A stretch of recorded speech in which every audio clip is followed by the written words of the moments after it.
మంత్రివర్గ సభ్యులు కందుల దుర్గేశం గారు, సహచర మంత్రివర్గ సభ్యులు ఆనం రామనారాయణ రెడ్డి గారు, గౌరవ పార్లమెంట్ సభ్యులు శివనాథ్ గారు, గౌరవ శాసన మండలి సభ్యురాలు అనురాధ గారు, గౌరవ శాసనసభ్యులు బోండా ఉమామహేశ్వరరావు గారు, గద్దె రామ్మోహన్ గారు, ఈరోజు వివిధ సంస్థలకు సంబంధించినటువంటి చైర్మన్లైనటువంటి గుమ్మడి గోపాలకృష్ణ గారు, తేజస్వి గారు, గంగులయ్య గారు, విక్రమ్ కుమార్ గారు, దినకర్ గారు, శ్రీదేవి గారు, ప్రిన్సిపల్ సెక్రటరీ అజయ్ జైన్ గారు, ఎండోమెంట్ సెక్రటరీ హరి జవహర్ లాల్ గారు, ఈరోజు మనలందరికీ కూడా చాలా స్పష్టంగా అర్థమయ్యే విధంగా పంచాంగ శ్రవణ చేసినటువంటి మాడుగుల నాగపణి శర్మ గారు, నాకు ఇప్పుడే కాదు మొదటి నుంచి కూడా ఆయనంటే ఒక నమ్మకం. ఆయన ఎప్పుడు కూడా చాలా అనర్గళంగా ఏది మాట్లాడాలన్నా భగవంతుడు ఆయనకు ఆ వాక్చ చాతుర్యాన్ని ఇచ్చాడు. అందుకే నేను హైదరాబాద్లో హైటెక్ సిటీ పక్కన ఆయన్ని పీఠం పెట్టడానికి ల్యాండ్ ఇచ్చాను.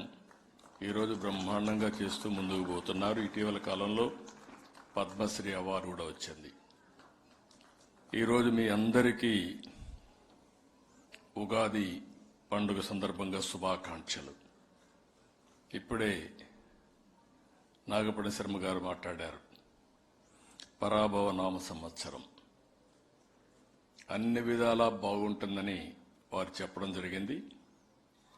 ఇది వాస్తవం కావాలని మరొక్కసారి మనస్ఫూర్తిగా కోరుకుంటున్నా. రెండు రాష్ట్రాల్లో ఉండే తెలుగు ప్రజలకి, దేశం మొత్తం ఉండే వివిధ రాష్ట్రాల్లో ఉండే తెలుగు ప్రజలకి, ప్రపంచవ్యాప్తంగా ఉండే తెలుగు వారందరికీ ఉగాది శుభాకాంక్షలు. ఉగాది అనేది తెలుగువారి తొలి పండుగ. ఇప్పటి నుంచి పండుగలన్నీ ప్రారంభమవుతాయి. తెలుగువారికి నూతన సంవత్సరం మొదలయ్యేది నేడే. అయితే మన ప్రత్యేకత మనం చూస్తే ఉగాది పచ్చడి మన జీవితాన్ని ప్రతిబింబిస్తుంది.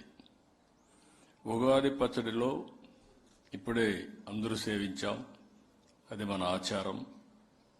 ఇందులో చూసి తీపు, పులుపు, ఉప్పు, కారం, చేదు, వగరు అనే రుచులు ఉన్నట్లే మన జీవితాల్లో కూడా కష్ట సుఖాలుంటాయి. కొంతమంది ఎక్కువ కష్టాలు తెచ్చుకుంటాం, కొంతమంది బ్యాలెన్స్గా ఉంటే కష్టాలను అధిగమించే శక్తి కూడా మనకుందని చెప్పి కూడా నేను మీకు తెలియజేస్తున్నా.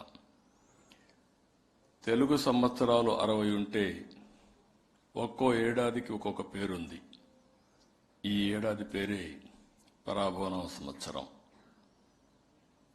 అదే మరి మనందరం గుర్తుపెట్టుకోవాల్సింది, ఉగాది పచ్చడి ఎంత ఇష్టంగా తింటామో అదే సందర్భంలో పంచాంగ శ్రవణం కూడా అంతే ఇష్టంగా వింటాం. అందరం కూడా కోరుకున్నది ఒకటే, ఈ సంవత్సరం నాకు అంతా మంచే జరగాలి, నేను మా కుటుంబం బాగుండాలి అని మనందరం కోరుకుంటాం. అదే సమయంలో ఉగాది అనేది ఒక ప్రత్యేకత.